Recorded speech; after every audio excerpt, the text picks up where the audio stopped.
So for centuries now, these Christian-Muslim debates have been kind of locked in this massive stalemate. Right, yeah. It almost looks like, I don't know, two sides just standing on opposite edges of a canyon, right? And they're just shouting across the gap. Exactly, defending their own starting points. Right, and they're entirely focused on that. And the result is, well, there's a lot of noise, but absolutely nothing gets built. So today, for this deep dive, we are looking at a strategy that just completely bypasses the shouting. It does something pretty counterintuitive, actually. It's like stepping off your own side of the canyon and using the other person's internal logic to build a bridge.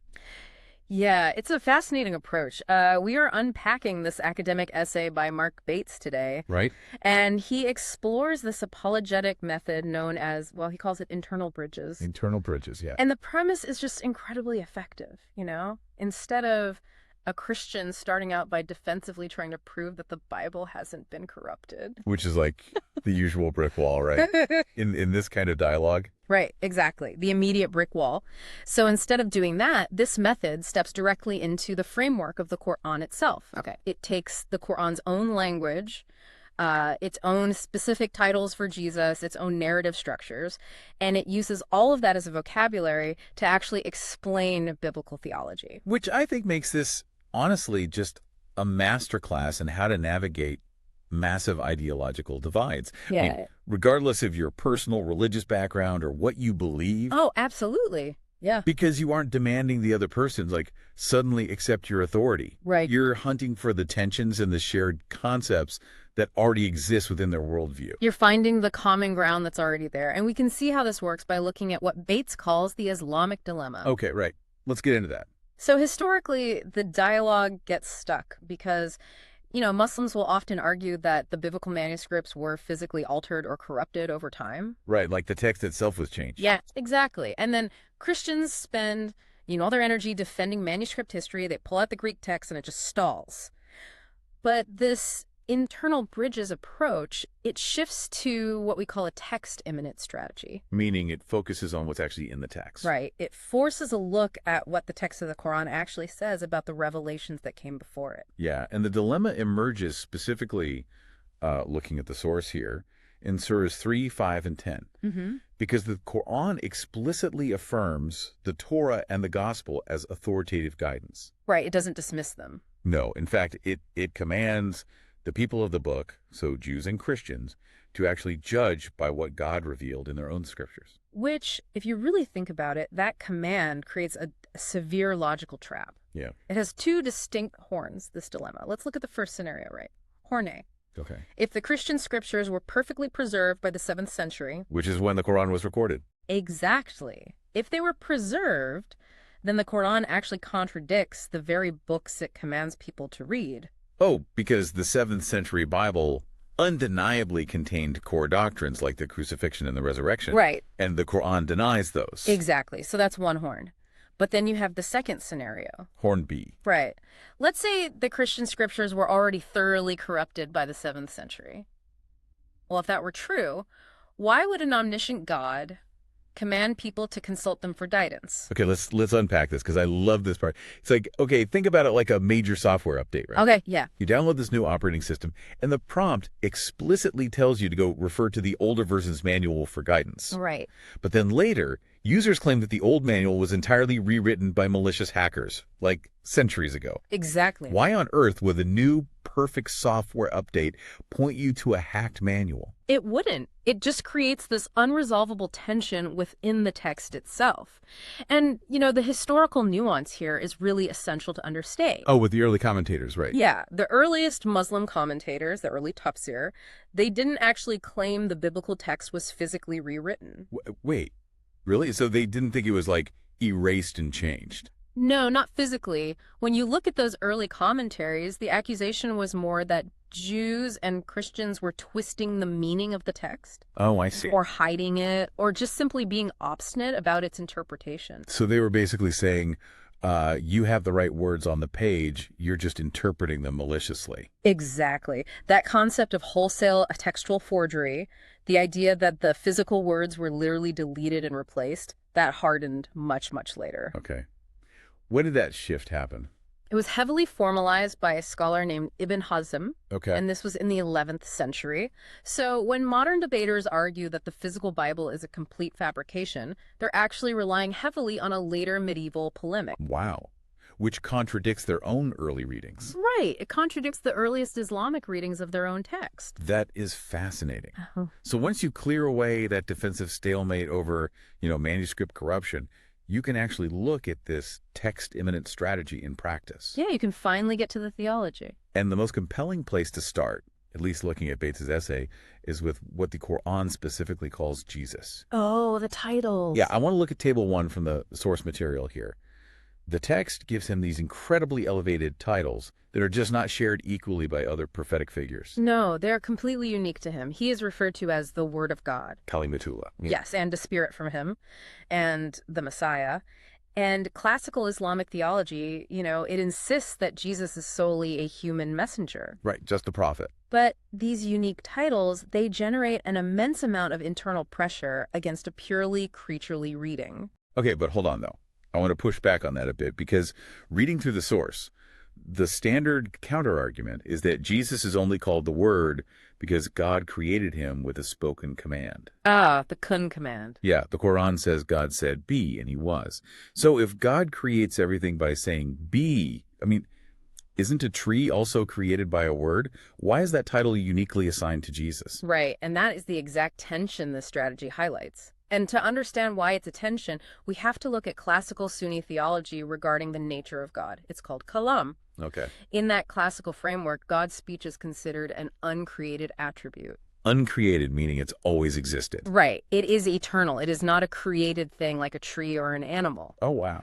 So if you give a human being the unique personal designation as the uncreated Word of God, Yeah. it sits very awkwardly next to the idea that he is merely a sequential creation. That is wild, because the Quran seems to have retained this linguistic framework that actually fits much more naturally into the Gospel of John. Right. Like the whole concept of the Word becoming flesh, it fits that better than it fits into a system that tries to just reduce Jesus to another product of the command be. It really does. And the title, Spirit from him, that functions the exact same way.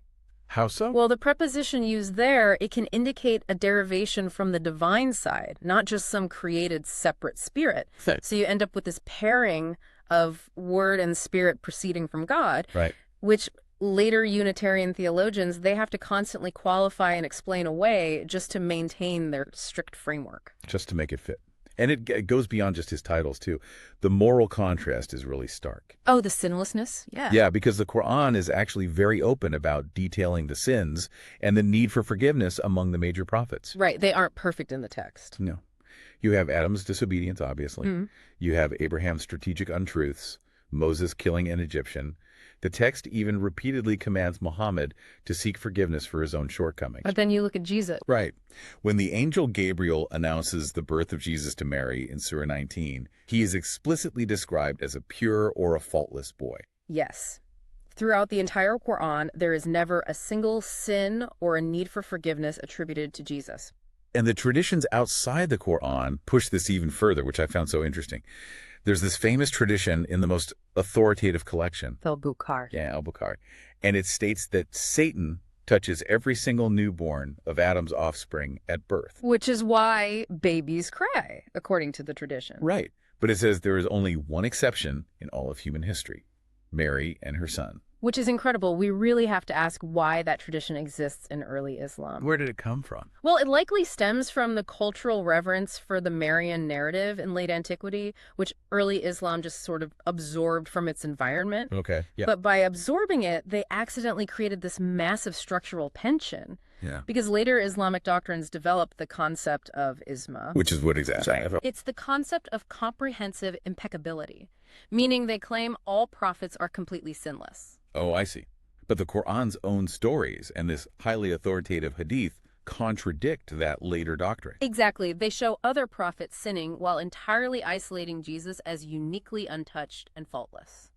So the internal bridge here is that, the Christian claim of a sinless Jesus isn't some alien concept being forced onto a Muslim dialogue partner. No, not at all. It's a concept the Islamic text itself already uniquely highlights. Right. And if you establish that Jesus holds these incredibly elevated titles, Word of God, Spirit from Him, and he possesses this uniquely pure moral record, well, the inevitable collision point is the Incarnation. Right. The idea that God became man. Exactly. And the immediate philosophical objection to the Incarnation is always that God is just simply too transcendent to enter space and time. Right, that it somehow diminishes his majesty or it violates the oneness of God. But Bates points out this incredible structural bridge for this in Surah 20 with the story of Moses at the burning bush. This is one of the most powerful bridges in the essay.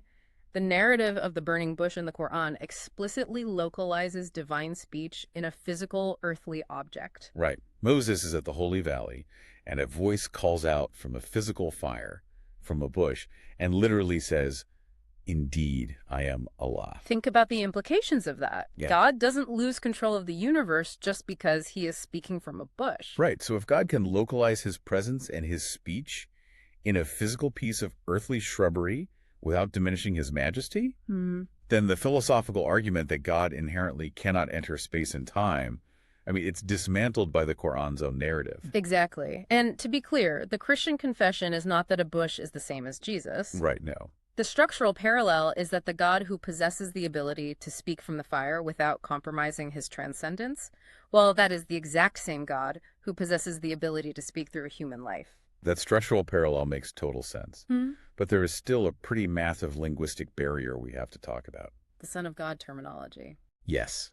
Because whenever Christians talk about Jesus as the Son of God, it hits a solid wall in Islamic dialogue. It is just immediately viewed as blasphemy. And the rejection is actually based on a profound linguistic misunderstanding. In fact, the Quran is completely correct in what it is rejecting. Wait, really? How so? Because the Quran fiercely opposes the idea that God has a child through biological, carnal reproduction. Okay, yeah. The Arabic word used in those condemnations is walad. Walad. And walad denotes biological offspring. The Quran essentially asks, how can God have a child when he has no consort? Which is something Christians agree with entirely. Exactly. God did not have a biological child with a physical consort. That sounds like pagan mythology. Because it is pagan mythology. But the New Testament is teaching a relational, internal concept of sonship. And Arabic actually captures this perfectly with a totally different word, which is ibn. Ibn, like in names. Right. For instance, there's the Arabic phrase ibn al-Sabil. It literally translates to son of the road. Son of the road. Yes, and it refers to a traveler. Oh. Okay, so it's entirely metaphorical. It's relational. Exactly. Once you establish that the gospel never taught biological reproduction, you clear away the pagan myth that the Quran is so strongly condemning. That is such a crucial distinction. Yeah. And it opens the door to look at the structural analogies within classical Islamic doctrine itself. Right, bringing it back to Kalam. Yeah, because Islamic theology already balances a transcendent Lord, an active divine spirit, and an uncreated word or heavenly book. Right. And they hold those three distinctions together without it being considered polytheism. They don't call it shirk. Exactly. They recognize a complex unity within the divine nature. So if a theology can hold a transcendent God, an active spirit, and an uncreated word all together inside the oneness of God, it provides a perfect structural analogy for how Christians view the Trinity, Father, Spirit, and Word. It really does. You can't just dismiss the Trinity by simply stating three cannot be one, when your own classical theology already maintains this very complex, multifaceted unity. That is brilliant. Okay, so all of these internal bridges, the unique nature of Jesus, the localized presence of God, the complex unity of the divine, they all lead directly to the most contested historical event between the two faiths. The crucifixion. The crucifixion. And Surah 4, verse 157 is the central text here. It is. It claims that they did not kill or crucify Jesus, but it was made to appear so to them. And the popular interpretation of that verse, going all the way back to early commentators like Al-Tabari and Ibn Kathir, is the substitution theory. Right. The idea that God took someone else, maybe Judas, maybe a Roman soldier, and made them look exactly like Jesus. Like a body double. Exactly. And that substitute was crucified in his place, while Jesus was taken safely up to heaven. Okay, but Bates asks us to just pause and deeply consider the moral and historical consequences of that interpretation. Right. Because the theological cost is staggering. It is absolutely massive. If God tricked everyone with a body double, God intentionally authored a massive public deception. I mean, the disciples witnessed this event. They genuinely believed their master died and rose again. And they preached it to the ends of the earth, choosing to be martyred for that belief. Mm-hmm. If it was all just a divine illusion, doesn't God become the accidental author of the world's largest false religion? That's exactly the implication. It reduces the entirely genuine witness of the earliest Christians to a mere misperception of a divine trick. Wow. Furthermore, there is intense internal linguistic tension in the Quran itself regarding the end of Jesus' time on earth. Okay, what do you mean? Well, the root word used for his departure in several places, like Surah 19 and Surah 3, is wfy. The verb is tawafa. Tawafa. And translators usually soften that word when it comes to Jesus, right? Like rendering it as God took him up. They do soften it, yes. But they soften it because in almost every other Quranic context, when applied to other people, tawafa denotes actual, literal death. Really? Yes, it means to cause, to die, or to take the soul. So a literal reading of the Quran's own vocabulary actually contradicts the substitution theory. It certainly points to actual death, yes. There's another layer here, too, regarding the concept of atonement. The bearer of burdens. Yes, because a really common Muslim objection to the Christian idea of Jesus dying for the sins of the world relies on Surah 6, verse 164. Which states, no bearer of burdens bears another's burden. Right. The logic being that you cannot pay the penalty for my sins. It's an individual responsibility. But that connects directly back to our earlier discussion about the unblemished record. Oh, right. Because according to the sacrificial logic laid out in Leviticus, a sacrifice must be absolutely spotless. It cannot have its own blemishes or its own debts. If I have my own mountain of debt, I cannot possibly pay yours. But the Quran's own portrait isolates Jesus as the only prophet not marked by recorded sin. He's the faultless boy. Right. He is the only one who does not have his own burden. Therefore, under the logic of no bearer of burdens bears another's burden, he's the only human logically capable of bearing the burden of others. Exactly. The Islamic text inadvertently outlines the exact parameters required for the biblical atonement. That is just incredible. But to fully grasp why these two texts view the same event so differently, we kind of have to pull back, right? We have to look at the cultural environment they emerged from. Yes, late antiquity. We have to look at how both faiths fundamentally view the mechanism of revelation itself. Right, because the Quran didn't just drop into a cultural vacuum. No, not at all. It contains stories like Jesus speaking from the cradle or breathing life into clay birds that just don't exist in the canonical biblical Gospels. But they do match late antique extra-canonical texts. Right, like the Arabic Infancy Gospel or the Infancy Gospel of Tom. Exactly. The presence of those stories shows that the texts actually share a storytelling world. Yeah. The Quran is interacting with the vibrant oral traditions that were swirling around the Middle East during late antiquity. And the way they utilize those stories points to a core difference in how the two faiths understand revelation. And Bates categorizes this as Inlibration versus Incarnation. Right. Yes. Inlibration is such a fascinating philosophical concept. It means the divine becomes a book. Right. In Islamic thought, revelation is primarily a text sent down to a prophet who serves as a transmitter. It's Panzil. Okay. The book itself is the divine artifact. But in biblical theology, revelation culminates in incarnation. Right. The word doesn't ultimately become a book. The word becomes flesh. Exactly. God speaks through a messy historical progression of inspired witnesses, and it all culminates in a person. And this ties directly into the concept of the promise plan, which is this architectural framework developed by the scholar Walter C. Kaiser Jr. Oh, yes, the promise plan. Because the Bible isn't just a series of disconnected books where each new prophet hits the reset button on the last one. Right, and that reset button concept is known in Islamic theology as abrogation, or nask, where a newer revelation overwrites and cancels an older one. Right, but the promise plan argues the exact opposite mechanism. The biblical narrative is an organic, growing architecture. How does Kaiser outline it? Well, it starts in Genesis, with the promise of a seed who will crush the serpent. From there, it expands to Abraham with a very specific promise to bless all nations through his lineage. Mm-hmm. Then it moves to Sinai, creating a priestly nation. It builds to David, promising an eternal throne. And finally, it reaches the new covenant in Jeremiah and Ezekiel, promising a new heart and the indwelling of the Spirit. It is a single, continuous story. Exactly. God reclaiming sacred space. And a crucial element of this architectural plan is that it is non-supersessionist. Right, supersessionism being the idea that the Christian church entirely replaced ethnic Israel. Right, essentially saying, thanks for the promises, Israel.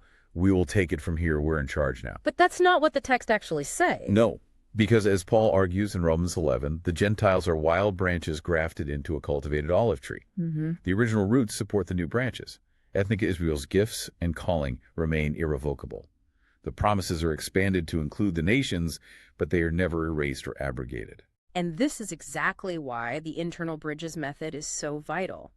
It isn't a weapon to win a debate. Right. It is a tool designed to clear away the defensive brush. By using the Quran's own vocabulary and internal logic, you invite someone to read the original biblical story on its own terms. Without demanding they just abandon their entire worldview just to begin the conversation. Exactly. Okay, so we've covered massive ground here. We explore the unique titles of Jesus. We looked at the burning bush as a framework for the Incarnation. And we unpacked the deep structural differences between a sent-down book and a sent-bound person. It's a lot to process. It is. But there is one final piece of this puzzle regarding the physical texts themselves that Bates mentions briefly. And I think it leaves us with a really provocative thought for the future. Right, regarding manuscript history. Yeah. The entire Islamic dilemma we discussed at the beginning relies on the argument of manuscript preservation. Because for centuries, Christians have had to navigate intense historical critical analysis of the Bible. Oh, absolutely. Every variant manuscript, every translation choice has been scrutinized under a public microscope. And that rigorous public scrutiny is actually what gave later apologists the ammunition to make the argument that the biblical text was corrupted in the first place. Right. They used Western critical scholarship against the biblical text while keeping their own text shielded from that exact same methodology. But that shield is dropping. Oh, is it? Very much so. We are entering an era where modern academic historical critical study of the Quran's physical manuscript variations is becoming widespread. Wow. What kind of variations? Well, the discoveries like the Sanaa Palimpsest. A what? The Sanaa Palimpsest. It's a manuscript discovery that shows early post-production physical erasures and variations in Quranic manuscripts. Oh, wow. So they found physical evidence of edits. Yes. And this information is moving into the public sphere. The doctrine of an utterly invariant, perfectly preserved book from the very moment of revelation, well, it's incredibly brittle under that kind of historical scrutiny. Yeah, I'd imagine it is much more brittle than the biblical framework, which openly embraces this history of inspired human witnesses and editorial compilation. Exactly. So the impending question is, how will the landscape change when both sides are forced to defend the physical, historical evolution of their texts? Man. If the Quran is shown to have an editorial history, the traditional argument of a perfectly preserved book versus a corrupted book, it just simply evaporates. It does. It completely flips the script. It changes the entire paradigm of the dialogue. It forces both sides to look past the physical ink and paper and actually examine the architectural plan of the narrative itself. Which is exactly what the internal bridges method is trying to do. Right. There's always another layer to uncover and always a deeper question to ask. Keep digging into the history and keep looking for the bridges that connect the blueprints.